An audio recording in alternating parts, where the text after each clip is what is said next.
नमस्ते दोस्तों and Chaudhary show में आपका स्वागत है। इमेजिन कीजिए कि एक शांत सी दोपहर है और आप अपने परिवार के साथ कश्मीर में बाइसरन वैली में नेचर को एंजॉय कर रहे हैं और तभी अचानक से आपको सुनाई देती है गोलियों की गड़गड़ाहट। तो ऐसा ही कुछ मंजर था 22 अप्रैल दोपहर 2:30 बजे। एक ऐसा टेररिस्ट अटैक जिसने हम सबको ये सोचने पे मजबूर कर दिया कि हम भारतीय क्या अपने देश में भी बेफिक्र होकर घूम नहीं सकते। 5 टेररिस्ट AK-47 और M4 कार्बाइन्स लेकर जंगल से निकलते हैं और वहाँ बैठे टूरिस्ट और उनकी फैमिलीज पर ताबड़तोड़ फायरिंग शुरू कर देते हैं। उन टूरिस्ट की क्या गलती थी? वो तो बस कश्मीर आए थे अपने ऑफिस से छुट्टी लेकर, थोड़े पैसे सेव करके अपनी फैमिली के साथ नेचर को एंजॉय करने, लेकिन एक पल में सब बदल गया।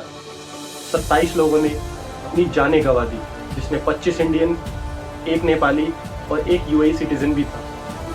इसी में शामिल थे इंडियन नेवी के ऑफिसर लेफ्टिनेंट विनय नरवाल, जिनकी अभी हाल ही में कुछ ही दिनों पहले शादी हुई थी और वो वहाँ कश्मीर में बाइसरन वैली में अपनी वाइफ के साथ घूमने आए हुए थे। इसी के साथ 20 से ज़्यादा लोग जख्मी भी हुए। एक सर्वाइवर ने यहाँ तक बताया कि ये सारा प्लान एक बहुत बड़ी साजिश का हिस्सा था, जिसमें टेररिस्ट ने एक एक करके टूरिस्ट से उनके नाम पूछे, उनकी बॉडी पे रिलीजियस मार्कर्स चेक करे और उसके बाद ही फायरिंग की। इसी के बीच एक लोकल कश्मीरी जो पहलगाम गांव से बिलोंग करते हैं, सैयद आदिल हुसैन शाह, जो वहाँ पर डेली दिहाड़ी पर पोनीस को घुमाया करते थे, उन्होंने टूरिस्ट को बचाते हुए अपनी जान गंवा दी। ये अटैक रिसेंट टाइम्स में जम्मू कश्मीर में होने वाले सिविलियंस में सबसे बड़ा अटैक है। इसकी जिम्मेदारी ली है द रेजिस्टेंस फ्रंट TRF, जो Pakistani based militant group Lashkar-e-Taiba का एक आउटफिट है।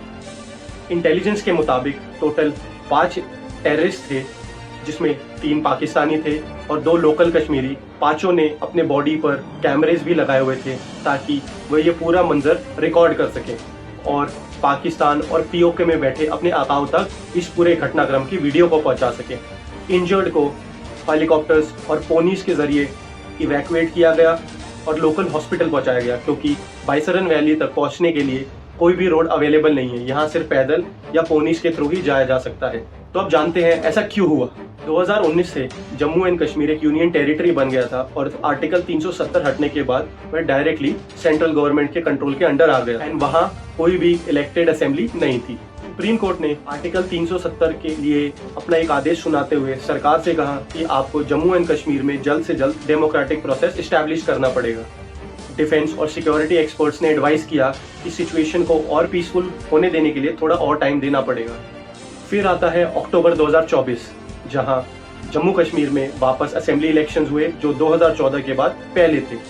ये इलेक्शन सुप्रीम कोर्ट के ऑर्डर के बाद हुए।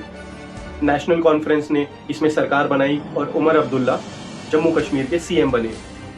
CM बनने के बाद पूरे जम्मू कश्मीर में एक नई उम्मीद की लहर दौड़ गई। धीरे धीरे कोविड के बाद टूरिज्म वापस बढ़ रहा था। 2024 में कश्मीर में 35 लाख टूरिस्ट आए, जिसमें 43,000 इंटरनेशनल टूरिस्ट थे। लेकिन द रेजिस्टेंस फ्रंट TRF, जिसने इस पूरे घटनाक्रम की जिम्मेदारी ली है, उसने कहा कि ये अटैक जो डेमोग्राफिक चेंजेस आ रहे हैं कश्मीर में उसके खिलाफ है, जो आए हैं आर्टिकल 370 हटने के बाद डोमिसाइल लॉज में चेंजेस की वजह से। पूरे कश्मीर में आर्टिकल 370 हटने के बाद सिक्योरिटी सिनेरियो में बहुत सारे चेंजेस आए हैं, जैसे टेरर और स्टोन पेल्टिंग के इंसिडेंट्स काफ़ी कम हो गए। जहां 2019 में 153 टेरर इंसिडेंट्स हुए, वही यही नंबर आकर 2019 में 46 तक गिर गए। जैसे जैसे टूरिज्म बढ़ता गया, जम्मू कश्मीर और स्पेसिफिकली कश्मीर की इकॉनमी और बढ़ती गई। लेकिन जो डिफेंस और सिक्योरिटी एक्सपर्ट थे, उनका मानना ये था कि अभी भी जो सिक्योरिटी है उसका फोकस अर्बन एरियाज और हाई प्रोफाइल यात्रास पे था, जैसे कि अमरनाथ यात्रा, और जो रिमोट ऑफ भी टूरिस्ट स्पॉट्स थे बाइसरन वैली जैसे, उनको निगलेक्ट किया गया। अब थोड़ा बाइसरन वैली के बारे में समझते हैं। ये वैली पहलगाम 6 किलोमीटर दूर सिचुएटेड है, जो कि एक टूरिस्ट हॉटस्पॉट है।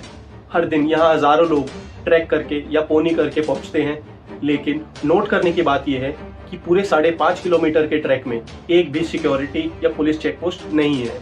ये जो सारा ट्रैक का रास्ता है ये मोटरेबल नहीं है। जिसका मतलब इस पर कोई गाड़ी या वाहन नहीं चल सकता। इन्हीं सब का फायदा उठाया टेररिस्ट ने। तो इंसिडेंट वाले दिन सारे टेररिस्ट जंगल से आए, अटैक किया और पीर पंजाल की रेंज में अंदर भाग गए। अटैक होने के बाद भी किसी भी सिक्योरिटी टीम को वहां पहुंचने में 45 मिनट लगे और जिसका फायदा उठाते हुए टेररिस्ट भागने में सफल हो पाए। तो ये एक बड़ा सवाल उठाता है, क्या इंडिया अपने टूरिस्ट स्पॉट्स और डेस्टिनेशंस को सेफ रखने में कोई कमी छोड़ रहा है? आर्मी, सीआरपीएफ और जम्मू कश्मीर पुलिस ने एक जॉइंट सर्च ऑपरेशन शुरू कर दिया है ऑलरेडी, लेकिन टफ टेरेन होने की वजह से उनको चेस करना काफ़ी मुश्किल है। तो ये सब हमें सोचने पे मजबूर कर देता है कि क्या 5 टेररिस्ट इतना हैवी गेयर लेके, इतना लंबा ट्रैक करके वैली तक पहुँचे, अटैक किया, फायरिंग करी और वापस चले गए बिना किसी इंटरनल मदद के। अटैक 2:30 बजे हुआ था, उन्होंने कहीं तो खाना खाया होगा।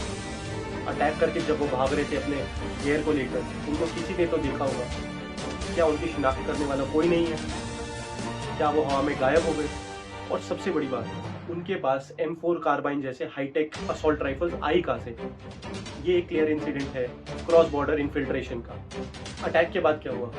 पीएम मोदी जो अपने सऊदी अरेबिया के दौरे पे थे, उन्होंने अपना दौरा बीच में कैंसिल किया और वो देश वापस लौट आए और उन्होंने कहा कि जो भी इसके पीछे है उनको बिल्कुल नहीं छोड़ा जाएगा। अमित शाह जो हमारे होम मिनिस्टर हैं, वो श्रीनगर पहुंचे और उन्होंने सिक्योरिटी फोर्सेस के हेड के साथ एक हाई लेवल मीटिंग की।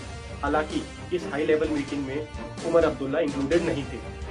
इंडिया ने पाकिस्तान के साथ 1960 से चली आ रही इंडस वाटर ट्रीटी को सस्पेंड कर दिया और जो भी डिप्लोमेटिक टाइज है दोनों देश के बीच उसको डाउनग्रेड भी कर दिया। जम्मू कश्मीर के सीएम उमर अब्दुल्ला जी ने अलग से एक high level all party meeting बुलाई।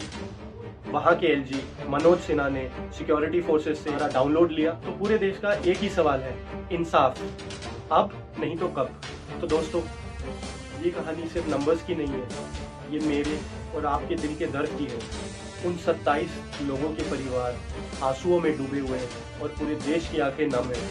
हम भगवान से उन परिवारों के लिए प्रार्थना करते हैं और ये उम्मीद करते हैं कि ऐसी सिचुएशन फ्यूचर में किसी को ना देखनी पड़े। ये था मेरी तरफ से द चौधरी शो। आप सभी अपना ख्याल रखें और आप सभी को जय हिंद।